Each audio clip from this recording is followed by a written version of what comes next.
அனைவருக்கும் வணக்கம். புது யுகம் வழங்கும் யாவரும் கேளீர் இந்த நிகழ்ச்சிக்கு மீண்டும் உங்களை அன்போடு மகிழ்வோடு வரவேற்கிறோம். கேளீர் என்ற அந்த வார்த்தையை கேட்டவுடனே கேளுங்கள்ங்கிற மாதிரி நமக்கு ஒரு நல்ல விஷயத்தை சொல்கிறோம். செவி உள்ளவர்கள் கேட்க கடவீர் அப்படின்னு பைபிளில் ஒரு வாசகம் வரும். அப்போ நம்ம கேட்குறோம், ஏன் அப்புறம் எங்களுக்குன்னா காது இல்லையா அப்படின்னு. அப்படி இல்லை, காது இங்கே தான் இருக்கும், ஆனால் மனசு இங்கே இருக்காது. ஒரு செருப்பை வெளியே கழட்டி போட்டு வர சொல்லிட்டா பாதி நேரம் நம்முடைய கவனம் வெளியில் தான் இருக்கும். எப்போ அனுப்புவாங்களோ, எங்கே போவாங்களோ, எப்படி வருவாங்களோன்னு நினைப்போம். அப்போ நம்முடைய கவனத்தை ஈர்ப்பதற்காகத்தான் செவி உள்ளவர்கள் கேட்க கடவீர் அப்படிங்கிறாங்க. ரொம்ப பேசுனா வாய் வலிக்கும், விடாமல் எதையாவது பார்த்துக்கிட்டே இருந்தால் கண்ணு வலிக்கும், நிறைய சாப்பிட்டா வயிறு வலிக்கும். நான் எவ்வளவு கேட்டாலும் வலிக்காத ஒன்று எதென்றால் நம்ம காது வலிக்கவே வலிக்காது. அதனால் நல்ல செய்திகளை கேட்கலாம். மாணவர்களை சாதனையாளர்களாக மாற்றுவது குடும்ப சூழலா, கல்லூரி சூழலா, சமுதாய சூழலா? முதல் சுற்றில் ரொம்ப வேகமாக கருத்துக்களை வச்சாங்க. இப்போ கருத்துக்களை ரொம்ப வேகமாக வைப்பாங்க, அவ்வளோதான். வேற ஒன்றும் பெருசாக வேறுபாடு இல்லை. அப்போ தான் நேரம் கம்மியாக இருந்தது, இப்போ விரிவாக பேச இருக்கிறார்கள். இதோ தொடங்குகிறது புது யுகம் வழங்கும் யாவரும் கேளீர். மாணவர்களை சாதனையாளர்களாக மாற்றுவது வீட்டு சூழலா, கல்லூரி சூழலா, சமுதாய சூழலா? தொடங்கட்டும். ஐயா, திருச்சி மாவட்டம் முசிறின்ற ஊரில் தங்க பொண்ணுன்றவங்க மாடு மேய்ச்சிக்கிட்டு இருக்காங்க. அந்த அம்மா சின்ன வயசுலேயே கணவனை இழந்துட்டாங்க. அவங்களுக்கு ஸ்வாதின்ற ஒரு பொண்ணு இருக்கா. அந்த பொண்ணு 2015ஆம் ஆண்டு நடந்த 12ஆம் வகுப்பு பொதுத் தேர்வில் 1200க்கு 1017 மதிப்பெண்கள் பெறா. அந்த பெண் அல்சரால் பாதிக்கப்பட்டிருக்கா. தான் டாக்டர் ஆகணும்னு நினைக்கிறா, ஏனோ ஆக முடியல. சரி, அக்ரிக்கு தான் அப்ளை பண்ணுவோன்னு சொல்லிட்டு அப்ளை பண்ணிட்டா. அந்த பெண்ணுக்கு கால் ஃபார் லெட்டர் வீட்டுக்கு வருதுங்கய்யா. அந்த லெட்டரில் அண்ணா அரங்கத்துக்கு வந்துருங்கன்னு சொல்லி குறிப்பிட்டிருக்காங்க, எந்த இடம்னு குறிப்பிடலை. அந்த குடும்பத்துக்கு படிப்பறிவு கிடையாது. அதனால் தன்னுடைய நண்பர்கள்கிட்ட விசாரித்தப்ப அண்ணா அரங்கம்ன்றது சென்னையில் தான் இருக்குன்னு சொல்லி அனுப்பி வச்சிடறாங்க. சுமார் ஒரு 8 மணி இருக்குங்கய்யா. அண்ணா யூனிவர்சிட்டிக்கு முன்னாடி இந்த பெண்ணும் இந்த பெண்ணினுடைய தாயும் போய் நிற்கிறாங்க. அங்கே போய் நின்றுக்கிட்டு இருந்ததை பார்த்துட்டு இருந்த 3 மனுஷங்க, சரவணன், ஜெயபிரகாஷ், பரமசிவோன்ற 3 பேர் விசாரிச்சப்ப இடம் மாறி வந்துட்டாங்கன்னு தெரியுது. அது எந்த இடம் தெரியுமா? இந்த தமிழ்நாடு அக்ரிகல்ச்சரல் யூனிவர்சிட்டிக்கு வர வேண்டியவங்க தான் மாறி போய் சென்னைக்கு போயிட்டாங்க. அப்போ விசாரிச்சவங்க தன்னுடைய சொந்த காசு 10,200 ரூபாய் செலவு பண்ணி 10 மணிக்கு அங்கே கிளப்பி விட்டு 12 மணிக்கு இங்கே வந்து சேர்றாங்க. விமானத்தில், அதுவும் விமானத்தில். படிப்பறிவே எட்டாத அந்த குடும்ப விமானத்தில் இந்த கோயம்புத்தூரில் சேருது. இப்போ பிஎஸ்சி பயோடெக்னாலஜி இதே கல்லூரியில் அந்த பெண் படிச்சுக்கிட்டு இருக்கா. அந்த பெண்கிட்ட நிருபர்கள் எல்லாம் கேட்குறாங்க, எப்படிமா இப்போ நீ உணர்ற அப்படின்னு சொல்லிட்டு. எல்லா கதவுகளும் மூடப்பட்டிருந்த பொழுது எனக்கான எதிர்காலத்தை திறந்து வைத்தது இந்த சமுதாய மனிதர்கள் தான் சொன்னாலே. அந்த 3 பேர் வாக்கிங் போனவங்க, வேற எங்கும் போல. அவங்க காலையில் எந்திரிச்சு அப்படி போயிட்டு வரலான்னு போயிட்டு இருந்தவங்களுக்கு இதை கேள்விப்பட்டோடனே அந்த பொண்ணு யாரு, அவங்க அம்மா யாரு தெரியாதுங்க. ஆனால் ஒரு கல்வியாளர், ஒரு கல்வியில் முன்னுக்கு வர வேண்டிய ஒரு பொண்ணு, அதுவும் பெண் கல்வி, ஞாபகம் வச்சுக்கங்க, பெண் கல்வி. அந்த பெண்ணுக்கு அந்த கல்வி கிடைக்கணுங்கிறதுக்காக முகம் தெரியாத மனிதர்கள் செய்தார்களே, அந்த சமுதாயத்துக்கு தனியாக முகம் கிடையாது, ஆனால் முன்னுக்கு கொண்டு வரக்கூடிய அந்த மனோநிலை உண்டு. பேசுங்க. இந்த செய்தியை படிச்சப்ப என்னுடைய எண்ணத்துக்கு எட்டின வரிகள் என்ன தெரியுமா? சாதாரண மனிதன் சமுதாயத்தில் வளர்கிறான், சாதனை மனிதன் சமுதாயத்தையே வளர்க்கிறான். பெயர் தெரியாத போது, ஊர் தெரியாத போது உதவிகளை உரிமைகளாய் செய்கின்ற இந்த மனிதர்களால தானே சாதனையாளர்கள் உருவாக்கிக்கிட்டு இருக்காங்க. ஐயா, ஒரு ஆசிரியர் மாணவனை பார்த்து கேட்குறாரு, உங்களை மாதிரி ஒரு ஆசிரியர்னு வச்சுக்கோங்க, ஒரு மாணவனை பார்த்து கேட்குறாரு, இந்தியாவிலேயே ஊழல் இல்லாமல் கட்டப்பட்ட கட்டடம் எதுன்னு. அதுக்கு அந்த மாணவன் சொல்றான், தாஜ்மஹால் மட்டும்தான். ஏன்னா அது மட்டும்தான் இந்தியாவிலேயே ஊழல் இல்லாமல் கட்டப்பட்ட இடம்னு சொல்றா. அப்படி ஊழல்ல மூழ்கி கிடக்கிற நம்முடைய நாட்டுல லஞ்சம் தவிர்த்து நெஞ்சம் நிமிர்த்துன்ற அந்த ஒற்றை வரிகளால் எல்லா இளைஞர்களினுடைய மனதிலும் இடம் பிடித்த சகாயம் IAS போன்ற சமூக ஆர்வலர்களால் சாதனையாளர்கள் உருவாக்கிட்டு தானே இருக்காங்க. அதனால தான் சொல்ற, மாணவர்களை சாதனையாளர்களாய் மாற்றுவது சமுதாய சூழல் தானே. ஐயா, நம்ம ஈரோட்டுக்கு போக வேண்டாம், தஞ்சாவூருக்கு போக வேண்டாம், திருச்சிக்கு போக வேண்டாம். என்னுடைய மாவட்டம் கோயம்புத்தூர்ல கள்ளபாளையம் கவர்மெண்ட் ஸ்கூல்ல படிச்சு, அடுத்தது கதிர்மல் ஸ்கூல்ல படிச்சு PST டெக்னாலஜில படிச்சவர் தான் கோட்டலிங்கோ லியோன். நம்ம எல்லாரும் ஹாலிவுட் மூவின்னு சொல்லி தொலைக்காட்சியில வாயை பிளந்துக்கிட்டு பார்த்துக்கிட்டு இருக்கோமே, Stuart Little, Men in Black and Spiderman, இத்தனை ஹாலிவுட் படங்களின் பின்னாலும் வேலை செய்த கோயம்புத்தூர் மாவட்ட அந்த இளைஞருக்கு கிடைச்ச ஒரு அங்கீகாரம் தான் 2016ஆம் ஆண்டிற்கான அகாடமி அவார்டுன்றது. அப்படிப்பட்ட அந்த அவார்டை தன்னுடைய கைகளில் ஏந்திக்கிட்ட அந்த மனுஷன் சொல்றாரு, சமூகம் கொடுத்த இந்த அவார்டு தான் என்னுடைய வளர்ச்சிக்கு காரணம்னா இப்படிப்பட்ட சாதனையாளர்களை உருவாக்குவது சமூக சூழல் தான் சொல்லி என்னுடைய உரையை முடிச்சுக்கிறேங்க. ரொம்ப நல்லா இருக்கு பாருங்க. என்ன பேசினாலும் ஊர் பெருமையை விட்டு கொடுக்க மாட்டேங்கிறாங்க. அது நியாயமான விஷயம்தான். எங்கள் ஊர் மாதிரி வருமா அப்படின்னு சொல்கிறதுல ஒரு சந்தோஷம் உண்டு. இன்றைக்கு உலக புகழ் பெற்ற அத்தனை படங்களுடைய அனிமேஷனை உருவாக்குறதுல எனக்கும் பங்கு இருந்தது என்று சொன்ன இந்த ஊருக்காரரை பற்றி அழகாக சொன்னாங்க.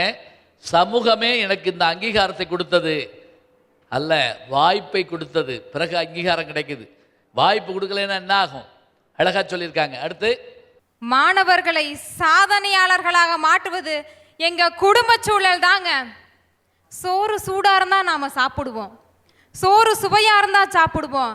ஆனா நாம சாப்பிட்டது போக மிச்சம் இருக்கிறத சாப்பிடுறது தாங்க பெத்தவங்க.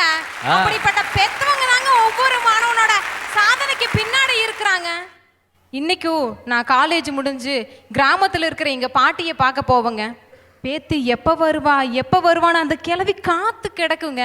நான் போன உடனே எனக்காக பொத்தி பொத்தி வச்சிருந்த அந்த வெத்தலைக்கரை படிஞ்ச அந்த 10 ரூபா நோட்டெல்லாம் எடுத்து என் கையில புடிச்சு கொடுத்து சொல்லுவாங்க, சாமி நல்லா படிக்கணும், அப்பா அம்மா பேரை காப்பாற்றணும்னு சொல்லுவாங்க கிளவி. அப்படிப்பட்ட என்னோட பாட்டி இருக்காங்க என்னோட ஒவ்வொரு சாதனைக்கு பின்னாடியும். நம்ம எல்லாத்துக்கும் தெரியுங்க, AR ரகுமான். அவர் 10 வயசா இருக்கும் போதே அவங்க அப்பா அவரை விட்டுட்டு போயிட்டாரு. அவர் அப்பா அவருக்கு கொடுத்துட்டு போன செத்து எதுனா ஹார்மோனிய பெட்டி தாங்க. ஒருவேளை அவங்க அம்மா அவரை ஊக்குவிக்காம ஹார்மோனிய பெட்டியை வித்து அரிசி வாங்கியிருந்தா இந்த நாட்டுக்கு 2 ஆஸ்கர் விருது கிடைச்சிருக்குமா? சொல்லி பாருங்க, நீங்க சிந்திச்சு பார்க்க வேண்டாமா? அப்படிப்பட்ட பெற்றோர்கள் தாங்க ஒவ்வொரு மாணவனுடைய சாதனைக்கு பின்னாடி இருக்காங்க. இங்க இருக்குதுங்க நாகர்கோவில். இன்னைக்கு நாவலாசிரியர்களோட மத்தியில தலை சிறந்த நாவலாசிரியர் விளங்கிட்டு இருக்கிறவங்க தாங்க மலர்வதி. அவங்களோட கதையை நம்ம அனைவருமே படிக்கணுங்க. ஒரு மனிதனோட கழிவை இன்னொரு மனிதன் அகற்றுதானே உலகத்திலேயே மிகப்பெரிய கொடுமை. அந்த நாவலாசிரியர் வளர்மதியோட அம்மா அந்த தொழிலை தாங்க பண்ணாங்க. மிகவும் ஏழ்மையான குடும்பம். அம்மா இறந்துட்டாங்க, என்ன செய்யறதுனே தெரியல. வெறும் 9ஆம் வகுப்பு மட்டும்தான் படிச்சிருக்காங்க வளர்மதி. ஆனா அவங்க அம்மா சொல்லி கொடுத்தாங்க, இந்த உலகத்துல எந்த ஒரு தொழிலுமே இழிவு கிடையாது, நீ என்னைக்குமே நல்ல ஒரு பெண்ணா வளரணும் அப்படின்னு அவங்க அம்மா சொல்லி கொடுத்தாங்க.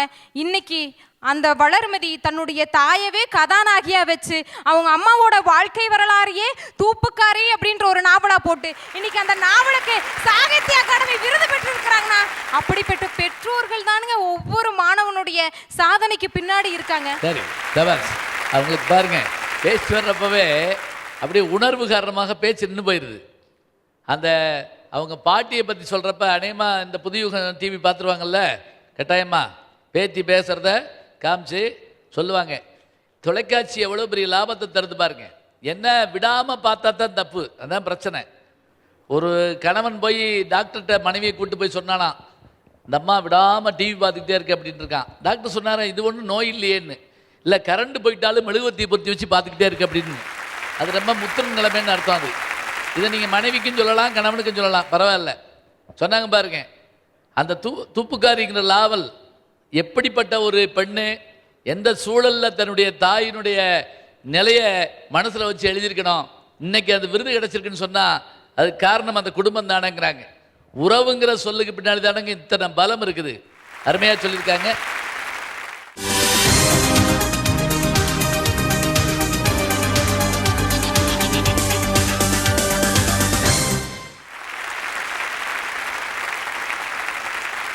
ஐயா, நான் ஏற்கனவே சொன்னேன், சுதந்திரம் இருக்கிற இடத்துல தான் சாதனையாளர் உருவாக்க முடியும். ஒரு இளைஞனுக்கோ மாணவனுக்கோ சுதந்திரம் எங்கே இருக்குன்னா கல்லூரியில் தான் இருக்கு. என் கல்லூரிக்கு போய் அர்த்தத்தை தெரிஞ்சுக்கிட்டேன். எங்கள் ஆசிரியர் சொல்லுவார், நல்ல கல்வி கிடச்சிதுன்னா நீ யாரோட துணையும் இல்லாமல் இருக்கலாம் அப்படின்ட்டு. உதாரணமாக ஒரு திருக்குறள் சொல்லுவார் ஐயா, கற்க கசடர கற்றவை கற்றப்பின் நிற்க அதற்கு தக அப்படின்னுவார். இந்த குறட்பால எந்த ஒரு வாக்கியத்துக்குமே துணைக்கால் இருக்காது. நீ எப்பொழுது ஒரு நல்ல கல்வியை பெறுகிறாயோ, யாருடைய துணைக்காலும் இல்லாமல் நீ சொந்த கால நிற்கிறான்னு ஆசிரியர் எனக்கு சொல்லி தந்தார். இந்த திருக்குறளை நம்மளும் தான் படிச்சிருக்கோம். அவர் சொன்ன பிறகு ஒரு யோசனை புரியுது பாருங்க. கற்க கசடர கற்பவை கற்றபின் நிற்க அதற்கு தக, துணை எழுத்தே இல்லை. அப்ப துணை எழுத்து நிறைய இருக்கக்கூடிய திருக்குறள் இருக்கா? இருக்கு. யாதானும் நாடாமால் ஊராமால் என்னொருவன் சாந்துணையும் கல்லாதவாறு. இன்னொரு திருக்குறள், யாகாவராயினும் நாகாக்க காவாக்கால் சோகாப்பர் சொல்லுக்கு பட்டு. இதில் பூரா துணை எழுத்தா இருக்கும். இந்த கற்க கசடரில் துணை எழுத்தவே காணோம். ஏன்னா படித்தவனுக்கு துணை கல்விதான் அப்படிங்கிற ஒரு எழுத்து இருக்கு இல்லையா, அதுதான். ஐயா, தன்னம்பிக்கையின் பிறப்பிடம் எதுன்னு கேட்டீங்கன்னு வைங்களா, கல்லூரி தான் ஐயா. இப்போ குடும்பத்தெல்லாம் பார்த்துக்கிட்டீங்கன்னு வைங்களா, மதிப்பெண் பாகுபாடுன்னு அதிகமாக இருக்கும். டேய், அத்தை பையன் அவ்வளோ எடுத்துட்டான்டா, மாமா பண்ணி இவ்வளோ எடுத்துட்டா, நீ ஜாகிரதையாடுறா, நல்லா எடுறா அப்படின்னு வாங்க. நம்ம குடும்ப மானமே உங்கையில தான் இருக்குன்றாங்க. அது பார்த்தீங்கன்னா அதுலேயும் இந்த தமிழ் சினிமாக்களில் ஒரு ஆச்சரியம் வரும். எப்படின்னா, அப்பா பாட்டுக்கு சாப்பிட்டுக்கிட்டு இருப்பார். அந்த அம்மா அந்த பையனை எப்படி வையும் தெரியுமா? இந்த பாரு, நீ பயிலாயிட்ட, இன்னி ஒரு நிமிஷம் அந்த மனுஷன் உயிரோடு இருப்பானா? அவர் சோறுக்கு திடீர்னு யோசிக்கவே இல்லை. நம்ம நினைப்பாரு, ஏன் இந்த அம்மா போக வேண்டியதானே, நீ இருப்பாரு நினைக்கிறியா? அவங்க அப்பேன் ஓடுற ரயிலில் பாஞ்சிருவான். 4-5 யோசனை அது பாட்டுக்கு அள்ளி விட்டுக்கிட்டே இருக்கும். இப்போ ஒப்பீட்டு முறை சொல்லாரு பாருங்க, உங்கள் அத்தை மகன் கூட வாங்குறான், நம்ம மானம் உங்க கையில் இருக்கு. இந்த கால நட்பு எப்படி தெரியுமா இருக்கு? என் ஃப்ரெண்டை போல யாரு மச்சான், அவன் ட்ரெண்டையெல்லாம் மாற்றி வச்சான். தோழனும் தோள்களும் அன்னை மடி, அவன் தூரத்தில் பூத்திட்ட தொப்புள் கொடி, காதலை தாண்டியும் உள்ள வழி என்றும் நட்பு தான் உயர்ந்தது பத்தி படின்னு பாடுற ஐயா. ஐயா, அப்துல் கலாம் நம்ம எல்லாருக்குமே தெரியும், நல்லா தெரியும். அப்துல் கலாம் இறந்து போவதற்கு முன்னாடி யாரை பார்த்தாரோ இல்லையோ, ஒரு வாரத்துக்கு முன்னாடி தன்னுடைய பேராசிரியரை போய் பார்த்துட்டு வந்திருக்காரு. பாருங்க, திண்டுக்கல் வந்தார், சின்னாலப்பட்டிக்கு வந்து. அவருக்கு வயது 90-92க்கு மேலே. அவரை வந்து பார்த்துட்டு வந்தார். என்ன ஒரு பெரிய சோகம் தெரியுங்களா? கலாம் அவர்கள் மறைந்த போது அந்த ஆசிரியர் அவரை போய் பார்க்க போகிறப்ப கதறிட்டாருங்க. அப்படியே, என்னை வந்து பார்த்துட்டு வந்தியே, நாருக்கே நீ இல்லையேன்னு சொன்னார். ரொம்ப வேதனைக்குரிய ஒரு விஷயம் அது. அதே போல தன்னுடைய இன்ப துன்பங்களை பகிர்ந்து கொண்டது அவருடைய கல்லூரி நண்பரான சிவா கிட்டதான் ஐயா. அடித்தளமே கல்லூரி தான் எல்லாருக்குமே. ஐயா, இறுதியா ஒன்று சொல்றேன். கமலஹாசன் உங்களை பத்தி குறிப்பிட்டாரு, எனக்கும் ஞான சம்பந்தத்துக்கும் என்ன சம்பந்தம்? ஞானம் தான் சம்பந்தன்றாரு. அந்த ஞானத்தை தந்தது உங்களுக்கு கல்வி, அதை தந்தது உங்கள் கல்லூரி. அதனால் தான் நீங்க கலைபாவனி ஞான சம்பந்தம் என்று இங்கு நிற்கிறீர்கள் ஐயா. உண்மையா இல்லையா? இதை நான் எப்படி இல்லைன்னு சொல்ல முடியும்? நல்லா இருக்கே. அப்படி தாயா, கல்லூரி வாழ்க்கையெல்லாம் ஒவ்வொரு சாதனையாளரும் உருவாகிறான்னு சொல்லி இந்த வாய்ப்புக்கு நன்றி பாராட்டி விடைபெறுகிறேன். நன்றி, வணக்கம். அடுத்து இங்க எல்லாம் பேசுனாங்க, சமூகம் தான் பெருசு, கல்லூரி தான் பெருசு. உங்களெல்லாம் ஒன்று தெரியாம கேட்குற, நீங்க என்ன பிறந்ததே உடனே சமூகத்துக்குள்ளே கல்லூரிக்குள்ளேயுமா குதிச்சிட்டீங்க? இல்ல, ஈருவேணு கடிக்காம பெத்து வளர்த்து உங்களை இத்தச்சோடு ஆளாக்குனதே உங்க பெத்தவங்க தானங்க. இப்ப இருக்கிற கல்லூரி சூழல், அதாவது கல்வி சூழலை பத்தி தாகூர், தேசிய கீதத்தை எழுதின தாகூர் அப்பவே அழகா சொன்னார். பள்ளிகள் எல்லாம் சுரைக்கூடம், அங்கு நாங்கள் அருங்காட்சியகத்தில் ஜீவனற்ற பொருட்களைப் போல் அமர்ந்திருக்கையில் பூக்களின் மீது விழும் ஆலங்கட்டிகளை போன்று எங்கள் மீது பாட புத்தகங்கள் எரியப்படுகின்றன சொன்னாரு. இப்ப இருக்கிற கல்வி நிலையம் அந்த மாதிரி தானங்க இருக்கு. அடுத்ததா நண்பன் படத்துல அழகா சொல்லுவாங்க, life is a race, run run run. நீ ஓடலினா இந்த உலகம் உன்னை ஏறி மிதிச்சுட்டு உனக்கு முன்னாடி ஓடிருன்னு சொல்லுவாங்க. ஆமாங்க, நம்ம இலக்க சரியா அடையலைனா நம்மளை இந்த உலகமோ இந்த கல்லூரியை தூக்கி வீசிருங்க. தூக்கி வீசிட்டு நிக்கல, பின்னாடி திரும்பி பார்த்தீங்கன்னா உங்களுக்கு உறுதுணையா உங்க பக்கபலமா இருக்கிறது குடும்பம் தானங்க. இதுக்கு உதாரணமா திண்டுக்கல் மாவட்டத்துல ஒரு நிகழ்ச்சி நடந்துங்க. தமிழரசின்னு ஒரு அம்மா, அந்த அம்மாவுக்கு 2 குழந்தை பிறந்தது. 2 குழந்தைக்குமே கண்ணு தெரியல. எல்லாத்துக்கிட்டையும் உதவி கேட்டாங்க, யாருமே உதவி செய்யல. அவங்க அம்மாவும் அப்பாவும் ரொம்ப வருத்தப்பட்டாங்க. உடனே அந்த அம்மா ஒரு கடிதத்தை எடுக்கிறாங்க. இந்த கடிதத்தில் எழுதுறாங்க, எனக்கு 2 குழந்தை பிறந்தது, 2 குழந்தைக்குமே கண்ணு தெரியல. நான் எல்லாத்துக்கிட்டையும் உதவி கேட்டேன், யாருமே எனக்கு உதவி செய்யல. அதனால நான் தற்கொலை செஞ்சுக்கிறேன். என்னோட கண்ணு 2ஐயும் எடுத்து நான் செத்த பிறகு ஒரு கண்ணு என்னோட இன்னொரு குழந்தைக்கு, இன்னொரு கண்ணு இன்னொரு குழந்தைக்கு கொடுத்துருன்னு சொன்னாங்க. இது வள்ளுவாங்க பெத்த பாசங்கிறது உங்க சமூகம் செய்யுமா? எங்கங்க போச்சு உங்க சமூகம்? எல்லாத்துக்கும் தெரிஞ்ச ஒருத்தர் தாங்க பிரித்திகா யாசினிங்கிறது. அவங்க ஒரு திருநங்கை இருந்தாலும் அவங்க அப்பாவும் அம்மாவும் அவங்கள அரவணைச்சங்காட்டி தாங்க இப்ப நம்ம முன்னாடி ஒரு எஸ்ஐயா நிக்கிறாங்க. இதை மறுக்க முடியுமா? இல்ல மறைக்கத்தான் முடியுமா? எந்த குழந்தையும் நல்ல குழந்தை தான் மண்ணில் பிறக்கையிலே அவர் நல்லவராவதும் தீயவராவதும் அன்னை வளர்ப்பினிலே. பெத்தவங்க இல்லாம எதுவுமே சாத்தியம் இல்லைங்க. அதனால இறுதியா சொல்லி முடிச்சுக்கிற, மாணவர்களை சாதனையாளரா மாத்துறது குடும்ப சூழலே, குடும்ப சூழலே, குடும்ப சூழலே. பாப்பா வீட்டில் பேசவே விட மாட்டாங்கன்னு நினைக்கிறேன் இந்த பிள்ளைய. அதனால விடாம அங்க பாத்தீங்களா, இங்க பாத்தீங்களா, அப்படி பாத்தீங்களா, இப்படி பாத்தீங்களான்னு வரிசையா எடுத்து எல்லாத்தையும் சொன்னாங்க. அடுத்து ரவீந்திரநாத் தாகூரை பத்தி சொன்னீங்க, அந்த பொண்ணு சொன்னாங்க சொன்னாங்க அதுல பள்ளி பாடங்கள் ஆலங்கட்டி மலைகளாக எங்க மேல விழுதுன்னு சொன்னாங்க, பூக்களின் மீது விழுகின்றன அப்படின்னு. ஆனா அவங்க குடும்பத்துல என்ன சொன்னாங்க தெரியுங்களா? அவங்க வீட்டுல 14 குழந்தைங்க, 14வது குழந்தை ரவீந்திரநாத் தாகூர். அவங்க அப்பா சொல்றாரு, மற்ற பசங்கள்லாம் இன்ஜினியர் டாக்டர் இப்படி ஆயிட்டு இருக்கானுங்க, ஆனா நம்ம கடைசி பையனை பார்த்தா இவன் ஒரு கிளர்க் வேலைக்கு கூட ஆக மாட்டான்னு இருக்குது அப்படின்னு குடும்பத்தால் புறம் தள்ளப்பட்டவர் தான் ரவீந்திரநாத் தாகூர். ஆனால் எங்க சமுதாயத்தால் ஆதரிக்கப்பட்டு 2 நாட்டுக்கு தேசிய கீதத்தை தந்தாருன்னு சொன்னா அங்க நிக்குதுங்க எங்க சமுதாயம். ஐயா, தலைப்பு இல்லாம பேசக்கூடாது, குறிக்கோள் இல்லாம வாழக்கூடாதுன்னு வாரியார் சாமி சொல்லுவார். சரி, நான் குறிக்கோளோட வாழ்றேங்க ஐயா. 4 பேருக்கு முன்னாடி நானும் நல்லா பேசணுங்கிறது என்னுடைய குறிக்கோள். ஆனா எங்க வீட்டுல சொல்றேன், அப்பா நான் படிக்கிறப்பா அப்படின்னு சொல்லி ஒரு கம்பராமாயணம் எடுத்து படிக்கணும் வச்சுங்க, வாண்ணகு மண்ணு இவன் வேற ஆரம்பிச்சிட்டாண்டா. எங்க அப்பா சொல்லுவார், கல்லூரிக்கு போறேன், கல்லூரிக்கு போய் சார் எனக்கு ஒரு வெண்பாவில் தப்பு இருக்குங்க சார் சொல்லி தரீங்களா அப்படின்னா, சொல்லுப்பா அப்படிங்கிற வாத்தியார். காக்கை காகா கூகை கூகை காகா காக்கை குக்கு காக்கைக்கு கொக்கு காக்கைக்கு கை கை காக்கை காகான்னு காலமேக புலவர் சொல்லியிருக்காரு. இது எப்படா கிடைக்குது அப்படிங்கிறதுங்க வாத்தியார். அது சிலபஸ்ல இல்லையடா அப்படின்னு சொல்லி. ஆமாங்க, நேற்று படிச்சு நான் நேற்று சொல்லி கொடுத்தேன், அதை படிச்சியா அப்படிங்கிறார். ஐயா, இப்படி நான் குடும்பத்தால் புறந்தள்ளப்பட்டேன், கல்லூரியில் போய் இப்படி பேசுறதுனால எனக்கு கிடைச்ச பட்டம் என்ன தெரியுங்களா? ஞான பழம். ஆனா அப்படி அவங்க சொன்னாங்க, அப்ப கூட நான் சமுதாயத்தினால் அங்கீகரிக்கப்பட்டு கொஞ்சம் கூட மனம் தடலைங்கய்யா. ஞான பழம் அப்படின்னா உயர் ஞான தமிழ் அப்படிங்கிறத நான் புரிஞ்சுக்கிட்டேன். அதனால தாங்க அவங்க முன்னாடி நிற்கிறேன். அது மட்டும் இல்ல, முருகனுக்கு தானங்க இன்னொரு பேரு ஞானப்பழம். பழம் நீயப்பா, ஞானப்பழம் நீயப்பான்னு ஒரு பாட்டு நீங்க கேள்விப்பட்டிருப்பீங்க. இன்னும் அழகான பாட்டு ஞானப்பழத்தை பிழிந்துன்னு ஒரு பாட்டு. அந்த பாட்டு எழுதுனது யாரு தெரியுங்களா? பாட்டு எழுதுனது சரி இப்பயே சொல்லிட்டோம்னா நல்லா இருக்காதுல்ல, நான் அப்புறமே சொல்றேன்.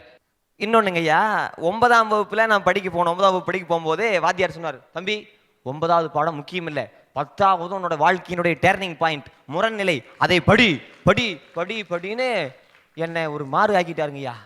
அப்போதான் தெரிஞ்சது, இல்லைன்னா நீ படிக்கலின்னு வச்சுக்கவே உன்னோட வாழ்க்கையை வேஸ்ட் அப்படின்ட்டாரு.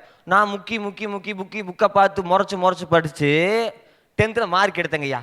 எடுத்து முடிச்சு 11ஆம் வகுப்புல போய் சேர்றேன். 11ஆம் வகுப்பு வாத்தியார் ஒரு குண்டை தூக்கி போடுறாரு, தம்பி நீ 10வது படிச்சியே, எதுக்கு படிச்ச தெரியுமா? மார்க் எடுத்தியே, எதுக்கு தெரியுமா? 11th நல்ல குரூப்பை தேர்ந்தெடுக்கிறதுக்கு. 10வது மார்க் அவுட்டு அப்படின்ட்டார். 12வது மார்க் தான் அவனோட தலையெழுத்து நிறைய நிற்கும் அப்படின்னாரு. 9ஆம் வகுப்பையே படிக்காம 10ஆம் வகுப்பு படிச்சோமே, 11ஆம் வகுப்புல வந்தா வாத்தியார் இப்படி சொல்றாருன்னு சொல்லிட்டு அவரும் 11ஆம் பாடத்தை இடத்துல 12வது பாடத்தையே முழுசா நடத்தி 12வது நல்ல மார்க் வாங்கினேன். மார்க் வாங்கி காலேஜுக்கு போறேன், 1040 மார்க் வாங்கினங்க ஐயா. காலேஜுக்கு போறேன், அங்க சொல்றேன் நான் இளங்கலை தமிழ் படிக்கணுமுங்கன்னு கேட்கறேன். சைன் பண்ணும்போது ஒரு வாத்தியார் கேட்டார், என்னப்பா 1040 மார்க் எடுத்துட்டு தமிழ் எடுத்துருக்க? நான் சொன்னேன், அப்ப கூட விடாமுயற்சியில் நான் சொன்னேங்க ஐயா, தமிழை எடுத்து படிக்கணும்னா 1040 மார்க் பத்தாது, இன்னும் மார்க் வேணும்னு சொன்னேன். நல்ல விஷயம். அங்க நான் நினைச்சேன், அப்ப சொன்னாங்க வாத்தியார், தம்பி 10th mark out, 12th mark out, காலேஜில் பர்சன்டேஜ் தான் முக்கியம் அப்படின்னாரு. அப்போ தலையில் கை வச்சங்க ஐயா. அப்போ இவங்க 2 பேரும் பொய் தான் சொல்லியிருக்காங்க அப்படின்னு சொல்லிட்டு அப்போ மாணவர்களை நம்பணும்னு முடிவு பண்ணேன். டெஸ்க்கை பார்த்தேன், ஒருத்தர் எழுதியிருந்தான், வழிக்கு வராததை கட்டி கொண்டுடுவது விடாமுயற்சி இல்லை வீண் முயற்சி அப்படின்னு எழுதி வச்சிருந்தான். ஐயா இன்னொரு கேள்விங்க ஐயா, படிச்சவங்க பொய் சொல்லுவாங்களா உண்மை சொல்லுவாங்களான்னு எனக்கு தெரியல. பல்கலைக்கழகங்கள்னு சொல்றாங்களே, மாபெரும் பொய். ஆய கலைகள் 64 நம்ம பெரியவங்க சொல்லி கொடுத்துருக்காங்க. ஒரே ஒரு கலை படிப்பை மட்டுமே வச்சுக்கிட்டு பல்கலைக்கழகம்னு சொல்றது எப்பேற்பட்ட பொய். உண்மையா இல்லைங்களா? அது பல்கலைக்கழகம் இல்லை, பல்கலைக்கழகம் நான் நினைக்கிறேங்க ஐயா. அதனால தான் சொல்றேன், இப்படி குடும்பத்தாலும் கல்லூரியினாலும் வெளியேற்றப்படுகின்ற அனைவருக்கும் வாடா மகனேன்னு சொல்லி கைதட்டி சாதனையாளராக உருவாக்குவது சமுதாயம் தாங்க ஐயா. ஆகவே உடைய முறைக்கிறேன். நன்றிங்க ஐயா. அல்ல, உண்மையிலே அவர் உண்மையிலே ஞான பழம் தான். ஏன்னா சாதாரணமாக சொல்லப்படாது. அவங்கவுங்க பாடத்தை படிக்கிறதுக்கே கஷ்டம்னு நம்ம நினைக்கிறப்ப எத்தனை படித்து வச்சிருக்கிறாரு, அதுவே அவருக்கு ஒரு பெரிய பெருமையாக இருக்குது. இப்பயாவது சொல்லுங்க, அந்த பாட்டு எழுதுறது யாரு தெரியுமா? சங்கரதாஸ் சுவாமிகள். சங்கரதாஸ் சுவாமிகள்னு நீங்கள் கேள்விப்பட்டிருப்பீங்க. நாடக உலகின் தந்தை என்று அழைக்கப்படுகிறவர் சங்கரதாஸ் சுவாமிகள். அவருடைய அந்த நாடக கம்பெனியில் உருவாகி வந்தவர்கள் தான் டி.கே. சண்முகம் போன்ற பெரிய நடிகர்கள். இப்போ இதை தெரிஞ்சு என்ன செய்ய போகிறோம்னு கேட்கக்கூடாது என்கிட்ட. எதுவாக இருந்தாலும் தெரிந்து கொள்ளுதல் நல்லது, அதுதான் உண்மையும் கூட.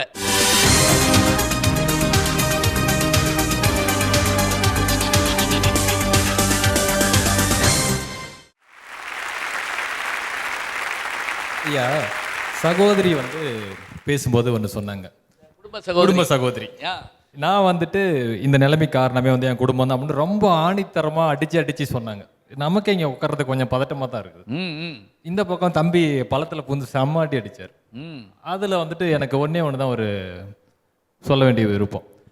ஒருவர் குடும்ப சூழ்நிலையிலோ அல்லது சமூக சூழ்நிலையிலோ இருந்து ஒரு தோல்வியை தழுவும் பொழுது கல்லூரி தான் அவருக்கு அடுத்த நிலையை உருவாக்கி கொடுக்கிறது. ஏன்னா கல்லூரி சூழலில் பார்த்தீங்க அப்படின்னா ஒரு பருவ தேர்வாக இருக்கட்டும், செமஸ்டர் தமிழ்ல அரியர் தேர்வு, இங்கிலீஷ் செமஸ்டர்னு வச்சுக்கிடுவோம்.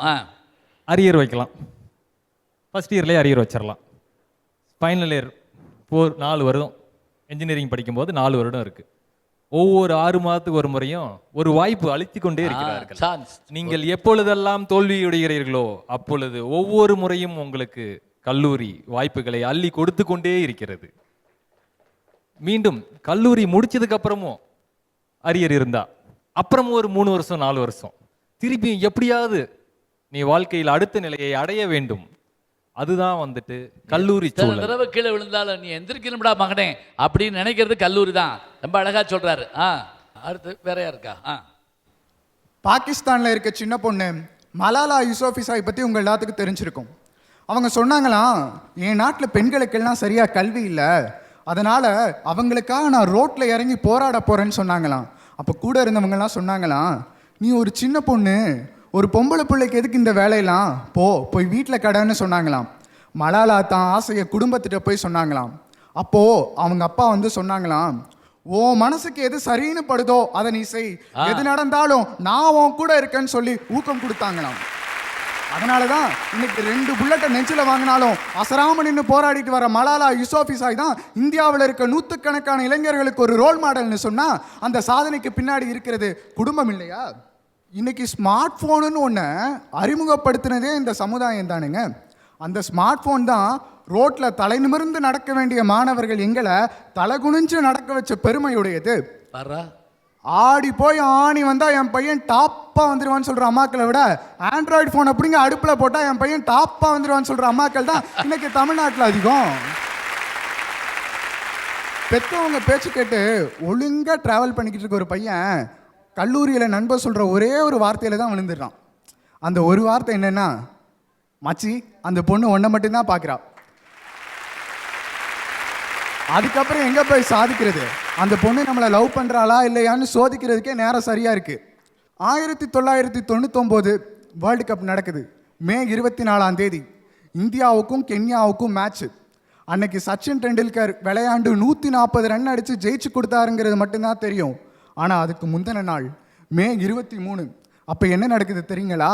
அவங்க அப்பா இறந்துடுறாரு. உடனே அவங்க அம்மாட்ட கிரிக்கெட் போர்டில் இருந்து ஒரு கால் வருது. சார், நாளைக்கு இந்த மாதிரி மேட்ச் இருக்குது, நீங்கள் வந்து விளையாண்டாதான் இந்திய தேசமே ஜெயிக்கும்னு சொல்கிறாங்க. அவர் கவலையில் ஃபோனை வச்சுட்டு அவங்க அம்மா கிட்ட போகிறாரு. அம்மா, ஒரு பக்கம் அப்பா கிடைக்கிறாரு, இன்னொரு பக்கம் தேசம் இருக்குது, நான் எங்கே போகிறதுன்னு கேட்குறாரு. அப்போ அவங்க அம்மா பேட்டை எடுத்து கையில் கொடுத்துட்டு, நீ போய் ஜெயிச்சு தேசத்தை காப்பாற்றிட்டு வாடான்னு சொன்னால் அங்கே ஜெயிச்சது எங்களுடைய குடும்ப சூழல் இல்லையா? ஆக எல்லாத்துக்கும் மேலே வசந்தது குடும்ப சூழல் தான், குடும்ப சூழல் தான், குடும்ப சூழல் தான் சொல்லி நிறைவு செய்கிறேன். வர வர சீரியல் மாதிரி அழுக வச்சுக்கிடுவாங்க உங்களுக்கு. வந்து கேட்டுக்கிட்டு இருந்தோம்னா பல விஷயங்கள் நமக்கு நினைவுக்கு வரணும். தேம்பி தேம்பி அழுது பக்கத்தில் காலை கட்டி பிடிச்சி அழுது போட்டிருக்கேன். அடுத்து வேகமாக வாங்க யாராவது. ஐயா, மாணவர்களோட வயது டீனேஜ், சாதிக்க தேவை நாலேஜ், அதை தர்றது எங்க காலேஜுங்கிற. அப்படி போடுங்க. அப்பாடி இப்பதான் கொஞ்சம் சந்தோஷமா இருக்கு. ஐயா, பெத்தவங்க வந்து உறுதுணையா இருக்காங்க, உறுதியாக பேசினாங்க. ஐயா, அது அவங்க கடமை. சமுதாயம் நமக்கு செய்யுதுன்னா அது அவங்க பொறுப்பு. ஆனா எதுவுமே இல்லாம நமக்காக பாடுபடுறது நம்ம ஆசிரியர் தானுங்க ஐயா. அதை சொல்லுங்கம்மா. ஐயா, எல்லாம் சொன்னாங்க, என்னமோ டீச்சரை போய் தப்பு தப்பாக பேசினாங்க. ஆனால் அவங்கள மாதிரி ஒரு மகானும் நடமாடும் தெய்வமும் உலகத்திலேயே கிடையாது. எங்கள் சார் சொன்னார், நல்லா வாய் பேசுகிற, நீ மேடைக்கு தான் ஆவன்னு சொன்னார். எனக்குள் இருக்க திறமையை சுட்டி காட்டினது எங்கள் கல்லூரி தானுங்க. இந்த சமூகம் சுட்டி காட்டலையே, என் குடும்பம் சுட்டி காட்டலையே. எல்லாரும் சொன்னாங்க குடும்ப வளர்ச்சிக்கு காரணம்னு. எங்கள் அம்மா காலையில் எழுந்திரிச்சு சுப்பிரவாதம் பாடுதோ இல்லையோ திவ்யாவாதம் பாடும். திவ்யா யாரு தெரியுங்களா? எழுத்து விட்டு புள்ள. திவ்யா எந்திரிச்சிட்டா எந்திரி, திவ்யா பல்லு விளக்கிட்டா பல்லு விளக்கு, திவ்யா 98 மார்க்கு, நீ ஏன் 97 மார்க்கு அப்படிங்க. இப்படி இருக்கிற பெற்றவங்ககிட்ட எப்படிங்க நாங்கள் சாதிக்க முடியும்? நான் நினைக்காத எங்கள் அப்பாட்ட போய், திவ்யா உங்க அப்பா டாக்டர், நீ டாக்டரா? திவ்யா உங்க அம்மா இன்ஜினியர், நீ இன்ஜினியரான்னு கேட்டிருக்கேனா? கேட்டால் சும்மா விட்டுருவீங்களா? பல்ல தட்டிட மாட்டீங்க. ஆனால் எந்த சமயம் வீட்டில் கேட்டிருந்தா வீட்டில் மட்டும்தான் கேட்டிருக்கோம். இப்போ நீங்கள் தொலைக்காட்சியில் கேட்டா உலகமே கவலைப்பட வேண்டியதில்லை. பரவாயில்ல சார், எங்கள் அம்மாவுக்கு ஒரு பப்ளிசிட்டி. ஒரு விளம்பரம் தான். விளம்பரம் சார். அப்படியெல்லாம் எங்கள் பெற்றவங்க இருக்கிறாங்க. ஆனால் எந்த சம்மந்தமே இல்லாத நாங்கள் கிண்டல் பண்ணுறதையும் பொறுத்துக்கிட்டு எங்களுக்கு பாட சொல்லி தர்றாங்களே, அவங்க தானங்க சிறந்த தெய்வம், நடமாடும் தெய்வங்கள். சிவாஜி பாடினாருங்க, அந்த நாள் ஞாபகம் நெஞ்சிலே வந்ததே நண்பனே நண்பனே, இந்த நாள் என்று போல் இன்பமா இல்லையே, அது ஏன் ஏன் நண்பனேன்னு தான் பாடினார். அப்பாவேன் பாடினாரா? அம்மாவேன் பாடினாரா? இல்லை. எங்கள் புனிதமான நட்பு எங்கே கிடைக்குது? எங்கள் கல்லூரியில் தாங்க கிடைக்குது. அடுத்து கல்யாணம் பண்ணிட்டா ஒரு மனுஷன் சாதிக்கவே முடியாதுங்க. ஏன் சொல்கிறேன் தெரியுங்களா? என் கிளாஸ் 2 பேர் பேசிக்கிறானுங்க, டே மச்சான், லவ் மேரேஜுக்கும் அரேஞ்ச் மேரேஜுக்கும் என்ன வித்தியாசம்? அது ஒன்றும் இல்லைடா, நீ சாகணும்னு முடிவு பண்ணிட்ட, நீ தூக்கு போட்டு செத்தா என்ன, தூக்க மாத்திரை சாப்பிட்டு செத்தா என்ன, ரெண்டும் ஒன்று தான், ஓ மேட்ரு முடிஞ்சிச்சு அவ்வளவுதான் அப்படிங்கிறாங்க. இப்படி இருக்க சமூகத்தில் நாங்கள் என்ன தப்பு பண்ணாலும் தட்டி கொடுத்து தோள் கொடுத்து எங்கள் வாழ்க்கையோட ஒவ்வொரு முன்னேற்றத்துக்கும் உறுதுணையாக நிற்கிறது எங்களுடைய ஆசிரியர் தாங்க. அதனால தான் சொல்கிறேன், ஆசிரியர் பணியை அறப்பணி, அதற்கு உன்னை அர்ப்பணின்னு ராதாகிருஷ்ணன் சொன்ன வரிகளை சொல்லி என் உரையை முடிச்சுக்கிறேங்க. என்னைக்குமே எங்களை சாதிக்க வைக்கிறது கல்லூரி தான்.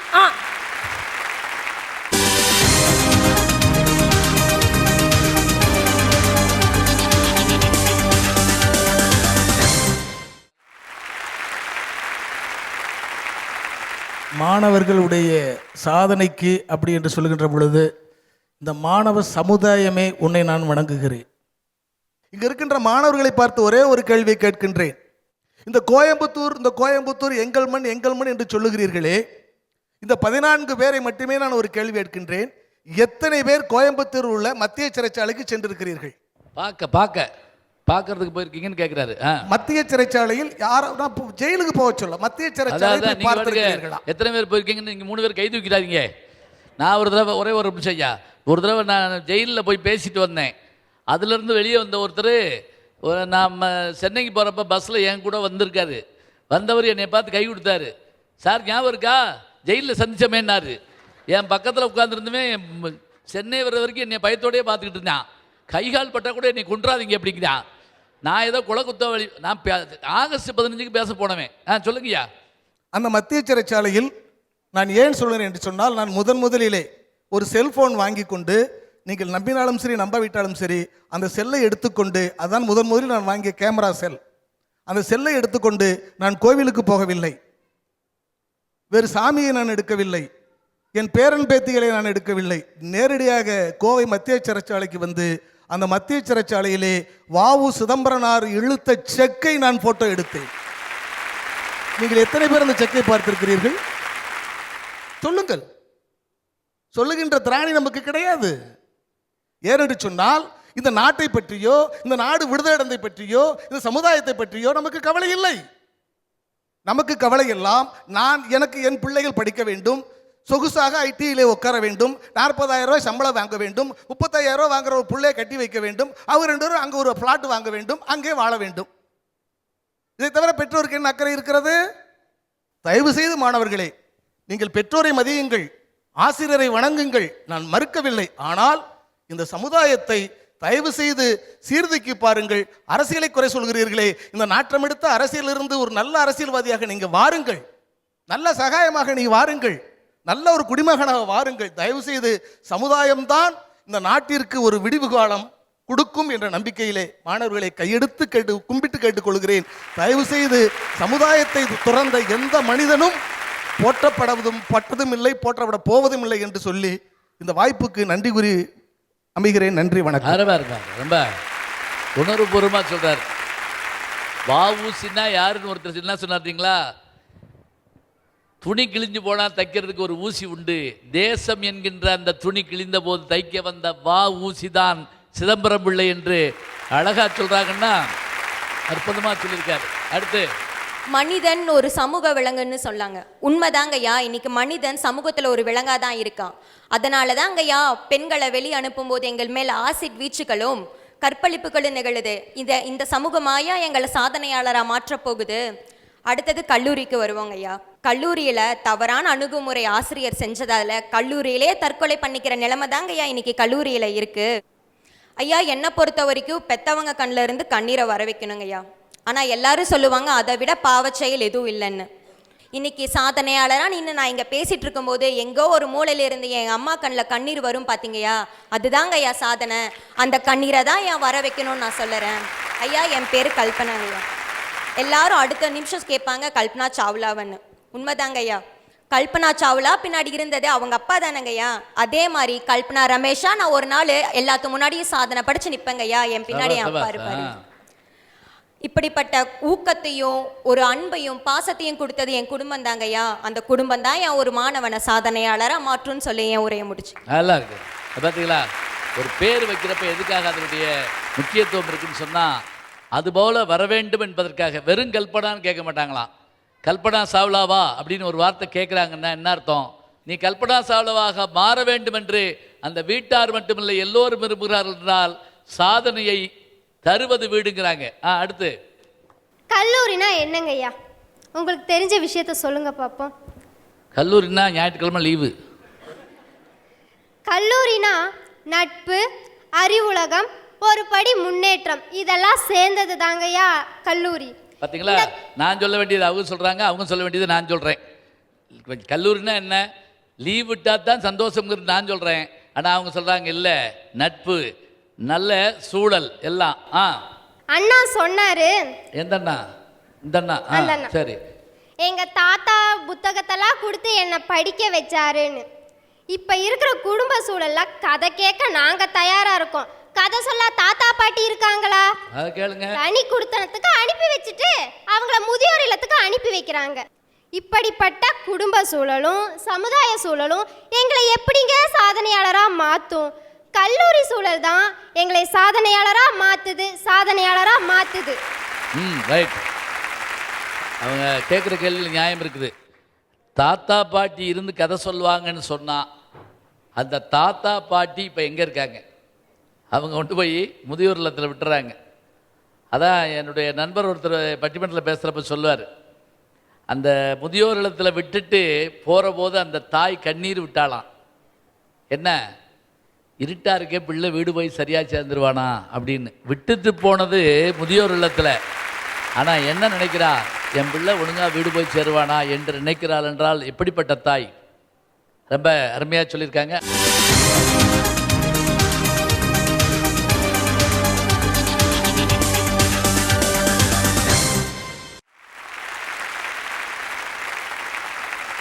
எல்லாரும் சொன்னாங்க மாணவர்களை சாதனையாளர் மாத்துறது குடும்பம் தான், கல்லூரி தான் அப்படின்னு.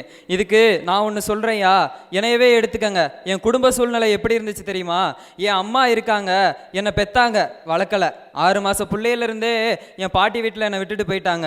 என் நினைவு தெரிஞ்சதுலேருந்து என்னை பாட்டி தான் பார்த்துக்கிட்டாங்க, வளர்த்தாங்க. அந்த பாட்டியால் 12 வருஷம் எனக்கு 20 வருஷம் என்னை சோறு போட்டு வளர்க்க முடிஞ்சிச்சு. ஆனால் ஒரு கல்வியை கொடுக்க முடியல. அந்த கல்வியை எனக்கு கொடுத்தது ஒரு சமுதாய நல அமைப்பு தான். அரசாங்கன்ற ஒரு சமுதாய அமைப்பு இல்லைன்னா அரசாங்க பள்ளின்னு ஒரு அமைப்பு இருந்திருக்காது. எல்லா ஏழை மாணவர்களும் தன்னோட 12வது வகுப்பை 12வது வகுப்பு வரைக்கும் முடிச்சிருக்க முடியாது. போட்டுக்கிற துணியிலிருந்து உண்ண உணவு, உடை, உடுக்க உடை, செருப்பு, A to Z அப்படின்வாங்கல்ல, அத்தனையும் கொடுக்குறாங்க. அத்தனையும் கொடுக்கறதுனால தான் ஒரு சாதனையாளன் 12வது வரைக்கும் முடிச்சுட்டு கல்லூரிக்கு போகிறான். அந்த கல்லூரி சூழல் எப்படி இருக்குது தெரியுமா? காசு இல்லைன்னா காலை வைக்காத அப்படின்வாங்க. காசு இருந்தால் தான் எல்லா இடத்துலையும் மதிப்பு, கல்லூரியிலையும் தான். பாட்டி வளர்த்தாங்க, படிக்க வச்சாங்க. கல்லூரிக்கு காசு கட்டணுமே, அவங்களால முடியலை. பாதி பணம் அவங்க கட்டினாங்க, மீதி பணத்தை நான் பகுதி நேரம் வேலைக்கு போய் தான் கட்டினேன். அந்த வேலையை எனக்கு கொடுத்தது சும்மா எல்லா நிறுவனமும் வேலை கொடுத்துறாது. அதுவும் பகுதி நேர வேலையை கொடுக்கவே கொடுக்காது. அதுக்குன்னு நல்ல மனமும் நல்ல ஒரு குணமும் இருக்கணும். அவங்க தான் கொடுத்தாங்க. 1 மணி நேரத்துக்கு 28 ரூபா சம்பளமும் கொடுத்து வேலையை முடிச்சுட்டு 20 ரூபா படிக்காசும் கொடுக்க எங்கேயாச்சும் நிறுவனத்தை கேள்விப்பட்டிருக்கீங்களா?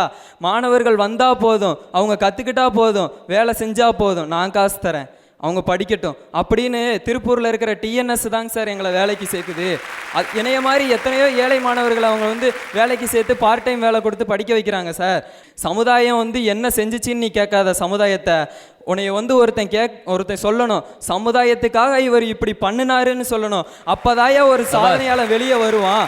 குடும்பத்தில் இருக்கிற வரைக்கும் அவன் உறவாளி மட்டும்தான், கல்லூரியில் அவன் படிப்பாளி மட்டும்தான்.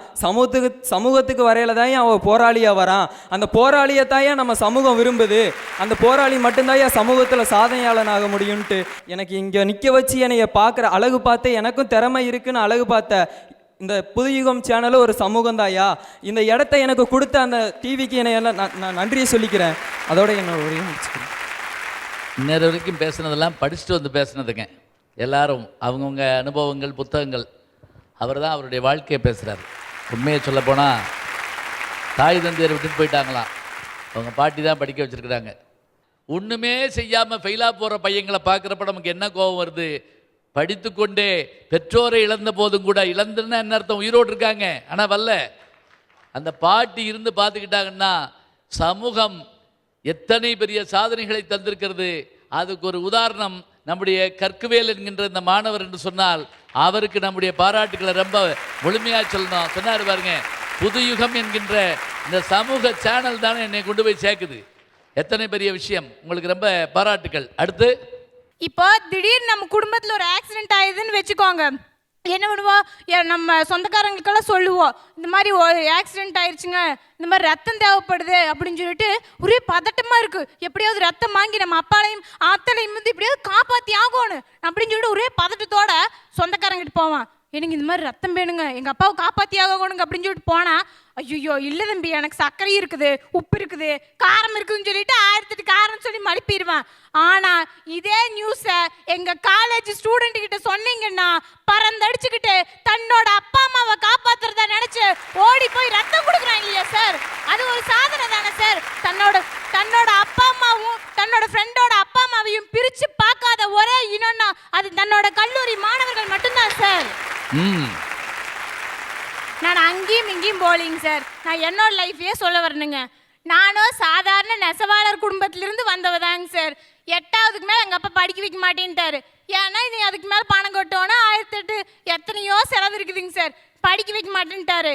ஆனால் அந்த இடத்துல இருந்து 9வது 10வது 12 காலேஜ் முடிச்சு இப்போ நானும் ஒரு ஆசிரியருக்காக படிச்சுட்டு இருக்கேன்னா அதுக்கு காரணம் என்னோட தலைமை ஆசிரியர்னு சொல்லிக்கிறதுல நான் பெருமைப்படுறேன் சார். அந்த ஆசிரியர் இங்கேயும் வந்திருக்காருன்னு நினைக்கும் போது எனக்கு இன்னும் பெருமையா இருக்கு சார். வந்திருக்காரு, எங்க இருக்காரு? எவ்வளோ பெரிய சந்தோஷம். உங்களுக்கு ரொம்ப பாராட்டுகள். அவர் எவ்வளோ பெருமையா சொல்றாங்க. நீங்க பெத்தீங்க, வளர்த்தீங்க, காலேஜ் கொண்டு போய் சேர்த்தீங்க, அதோட முடிஞ்சது. பீஸ் கட்டுறதுக்கு மட்டும் அப்பப்போ படிச்சியா? இல்லை. படிச்சியா இல்ல இப்படின்ட்டே போயிட்டீங்க. ஆனா எங்களோட கல்லூரிங்கிற ஒரு மகத்தானது எங்களுக்கு என்னென்ன சொல்லி கொடுத்துச்சு தெரியுங்களாங்க சார்? பயிற்சி, முயற்சி, ஆர்வம், ஒழுக்கம், தன்னம்பிக்கை, திறமை, கலாச்சாரம், பண்பாடுன்னு 1008 கலையும், அதாவது என்ன சொல்றதுன்னா இந்த உலகமே எங்க காலேஜ் தான் சார். அப்படிப்பட்ட காலேஜ்ல இருந்து வர்றவங்கள தான் சாதனையாளர்களா மாற்ற முடியும் சார். அதனால தான் சொல்லுறேன், கல்லூரி சூழல் தான் சாதனையாளரா மாற்றும் சார். அப்பா பிரபாதமாக சொல்கிறாங்க. இப்படி எல்லா பிள்ளைகளும் இருந்துட்டா எவ்வளோ சந்தோஷமாக இருக்கும். கல்லூரிக்கு வாத்தியார்கள் எவ்வளோ வறுமையாக வருவாங்க. அவங்க சொல்கிறாங்க பாருங்க, காலேஜ் வாத்தியாருக்கான பிரச்சனைகள் என்னென்னங்கிற போது எத்தனை பேருக்கு பதில் சொல்லணும், எத்தனை பேரை சமாளிக்கணும், அதெல்லாம் தாண்டி திறமையுள்ள பையனை கண்டுபிடிக்கணும். அதான் வாத்தியாருடைய மேலே. அருமையாக சொன்னாங்க. வேற இன்னைக்கு நான் யாருடைய பேச்சையெல்லாம் கேட்க நினைத்தேனோ உங்களையும் சேர்த்து, இன்று நான் யாருடைய பேச்சையெல்லாம் கேட்க நினைத்தேனோ அவர்களெல்லாம் எனது பேச்சை கேட்டு விட்டார்கள் என்று சொன்னால் அது எனக்கு கிடைச்ச வெற்றி இல்லைங்க. திருவாரூர் மாவட்டம் மன்னார்குடி வட்டம் பெருக வாழ்ந்தான்ல வயல்ல வேலை பார்க்குற ஒரு விவசாய கூலிக்கு கிடைச்ச வெற்றி. அது வேற யாரும் இல்லை, எங்க அப்பான்னு நான் பெருமையா சொல்லிப்பேங்க. ஏது ஈரோட்டில் வான்மதிங்கிற ஒரு பெண்மணி இருக்கா. அவங்க அப்பா கார் டிரைவரு. சுருக்கமாக சொல்ல போனால் அவங்க அப்பா கார் ஸ்டேரிங்கை பிடிச்சாதான் அவங்க அம்மா அடுப்பாங்கரையில் ஊதாங்குழலே பிடிக்க முடியும். அப்படிப்பட்ட ஒரு வறுமையான சூழலில் இவன் 2011 ஐஏஎஸ் எக்ஸாம் எழுதுறா, தோற்று போகிறா. 2013 ஐஏஎஸ் எக்ஸாம் எழுதுறா, தோற்று போகிறா.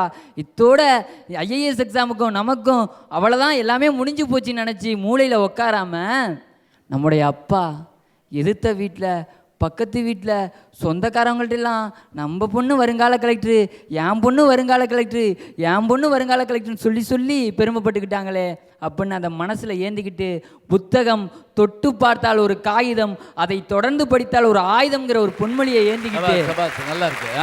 தொடர்ந்து படிக்கிறா 2016 வருங்கால கலெக்டரா இந்த தமிழகத்திற்கு ஒரு தமிழச்சி வருகிறாள் என்று சொன்னால் ஒரு கலெக்டரோட மகன் கார் டிரைவர் ஆக முடியாதியா? ஒரு கலெக்டரோட மகன் கார் டிரைவர் ஆக முடியாது. ஆனால் ஒரு கார் டிரைவரின் மகள் கலெக்டர் ஆக முடியும் என்று சொன்னால் ஒரு மாணவனை சாதனையாளராக மாற்றுவது குடும்ப சூழலே, குடும்ப சூழலே, குடும்ப சூழலே. என்ன அழகா சொன்னார் பாருங்க. தன்னுடைய ஊர், தன்னுடைய பெயர், தன்னுடைய அப்பா பேர்லாம் சொல்லிட்டு அந்த விவசாய தொழிலாளி குனிஞ்சதுனால தான் நான் இன்னைக்கு நிமிர்ந்தேன்னு சொல்றாரு பாருங்க. அது ரொம்ப பாராட்டுக்குரிய ஒன்று.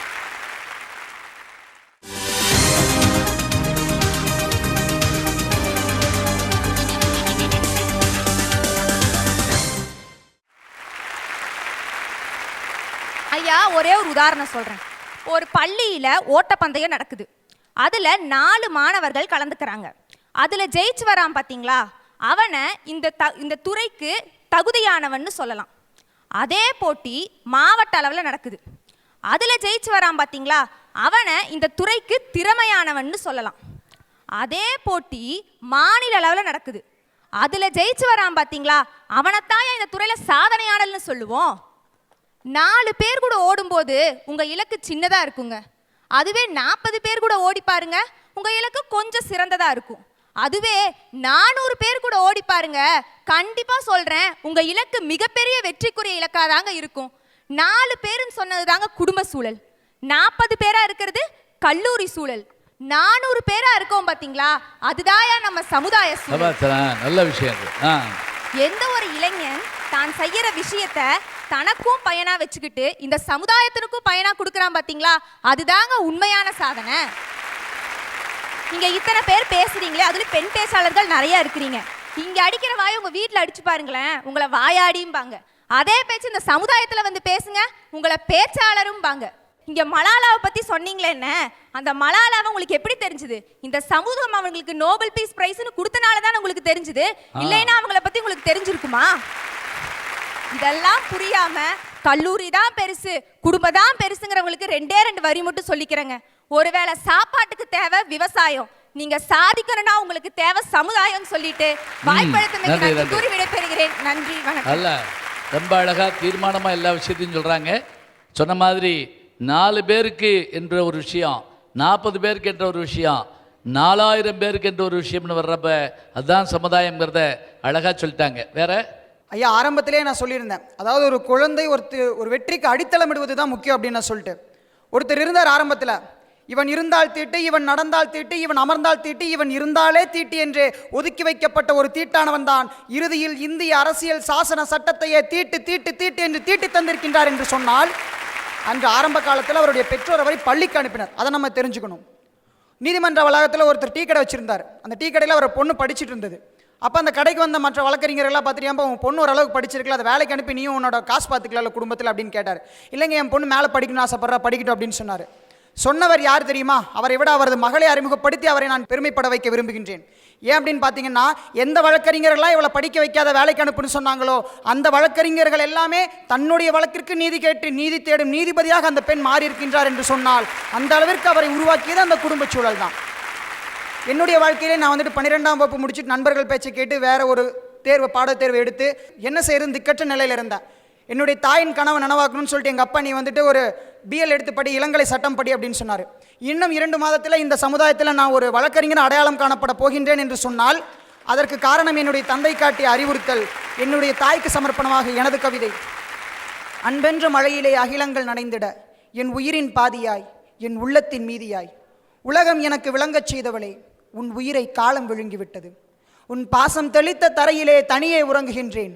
விளையாட்டு தான் முக்கியம் என உண்ண மறுத்தாலும் உண்ணும் இடத்தையே விளையாட்டுக்களமாக மாற்றினாய். ஆனால் இன்றோ உணவும் உண்டு, களமும் உண்டு, ஊட்டிவிட நீ மட்டும் இல்லையே.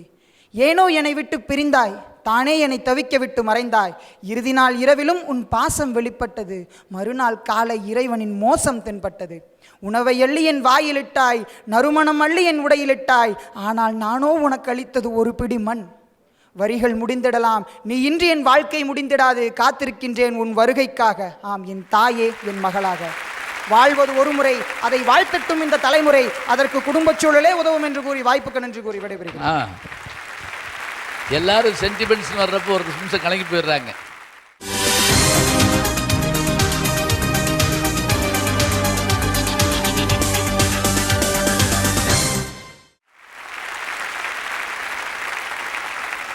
அனைவருக்கும் வணக்கம்.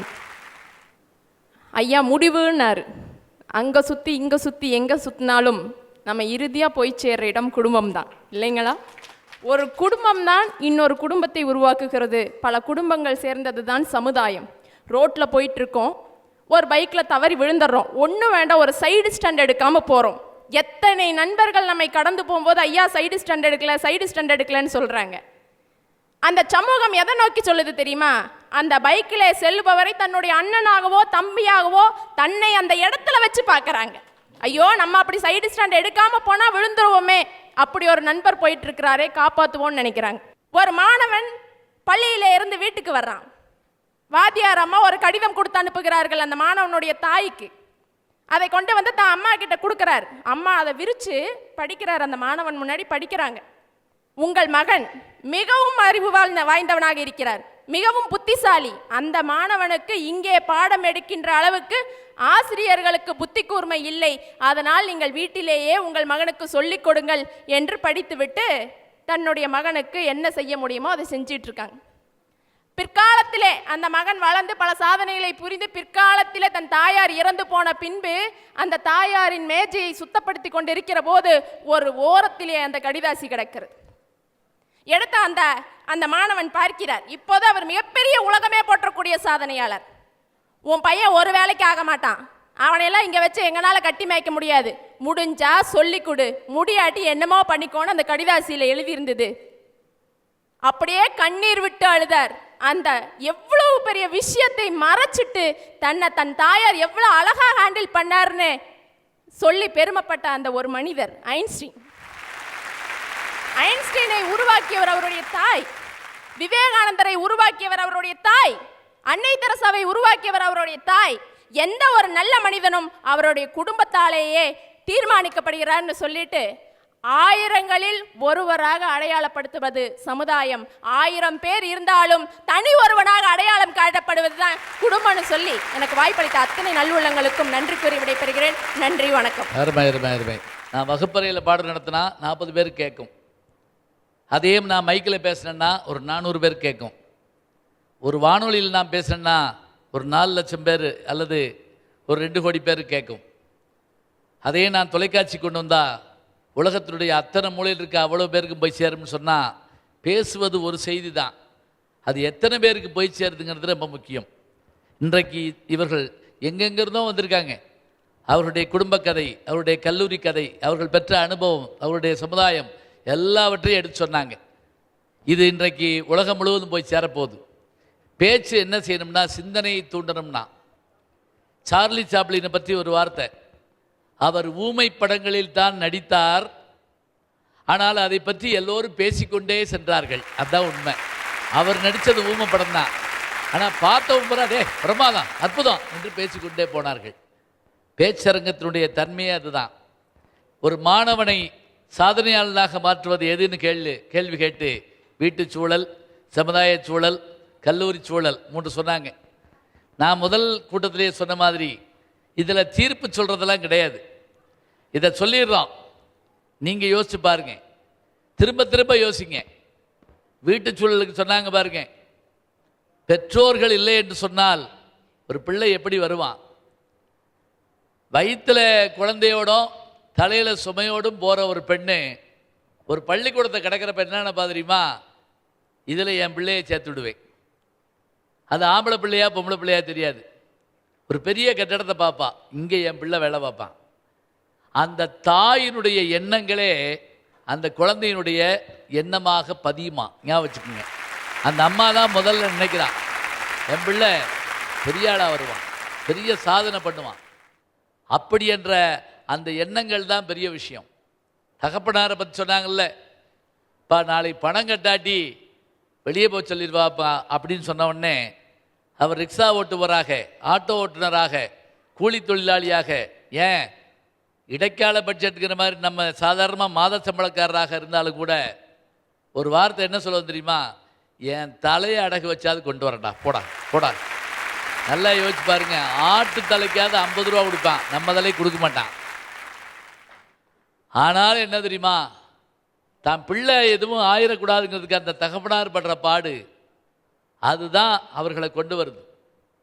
நான் அமெரிக்காவில் பார்த்துருக்கேன், 4 மணி நேரம் செல்ஃப் டிரைவ் பண்ணிட்டு கார் ஓட்டிக்கிட்டு வந்து பிள்ளையை பரதநாட்டியம் படிக்க வச்சுட்டு அதே 4 மணி நேரம் திரும்பி போகக்கூடிய தாய்மார்களை பார்க்குறேன். ஏன்னு கேட்டால், எனக்கு இந்த வாய்ப்பு இல்லை, என் பிள்ளை படிக்கணும், என் பிள்ளைக்கு எல்லா கலையும் தெரியணும். அடுத்து வந்தாங்க கல்லூரிக்கு. கல்லூரியோ பள்ளிக்கூடமோ எதுவோ தெரிஞ்சு வச்சுக்கோங்க, ஒரு மாணவனை கண்டுபிடிக்கிறது சாதாரணம் இல்லை. எனக்குள்ளிருந்து என்னை நான் பிரசவித்த நாள்னு வைரமுத்து எழுதுவார். எனக்குள்ளிருந்து எங்கள் அம்மா தான் என்னை பிரசவித்திருக்க முடியும், ஆனால் என்னை நான் பிரசவித்தேன் என்று சொன்னால் என்ன அர்த்தம்? எனக்கு என்ன தெரியுங்கிறது கண்டுபிடிக்கப்பட்ட நாள் அந்த நாள். அப்போ தான் நான் கண்டுபிடிப்போம், இவன் பாடுவான், இவன் பேசுவான், இவன் எழுதுவான் என்று கண்டுபிடிச்சு சொல்கிறோம். உசைன் போல்ட் இந்த நூற்றாண்டினுடைய சாதனை மனிதன், 3 முறை ஹாட்ரிக் ஒலிம்பிக்கில். அவருடைய வேகத்தை பற்றி சொல்கிறதா இருந்தால் மனிதகுல வரலாற்றில் துப்பாக்கி குண்டு தான் உதாரணம் சொல்கிறாங்க. அப்படி சுட்ட உடனே வெளியே போகிற குண்டு மாதிரி போகக்கூடிய ஆளாம் அந்த மனிதர். சொல்கிறாரு, எனக்கு கிரிக்கெட் விளையாடணும்னு ஆசை, பேஸ்கெட் பால் விளையாடணும்னு ஆசை. என்ன எங்கள் வாத்தியார் கூப்பிட்டு சொன்னார், உன் நீண்ட கைகளுக்கும் கால்களுக்கும் தகுதி, நீ ஓட்டப்பந்தய வீரனாக மாற வேண்டும் என்று. அவர் மட்டும் சொல்லவில்லை என்று சொன்னால் இன்றைக்கு நான் இந்த பெரிய உயர்வை அடைந்திருக்க மாட்டேன். என்னை கண்டுபிடித்தவர் என் ஆசிரியர். கண்டுபிடிக்கிற மாதிரி நடந்துக்கிறணும். எங்கள் வாத்தியார் சரியில்லை, அது சொல்லக்கூடாது. விதி விலக்குகள் விதி அல்ல. சமுதாயத்தை சொன்னாங்க, இந்த சமுதாயம் உனக்கு என்ன செய்தது என்று கேள்வி கேட்டுக்கொண்டிருக்காதே, நீ சமுதாயத்துக்கு என்ன செய்தாய்? John F Kennedy.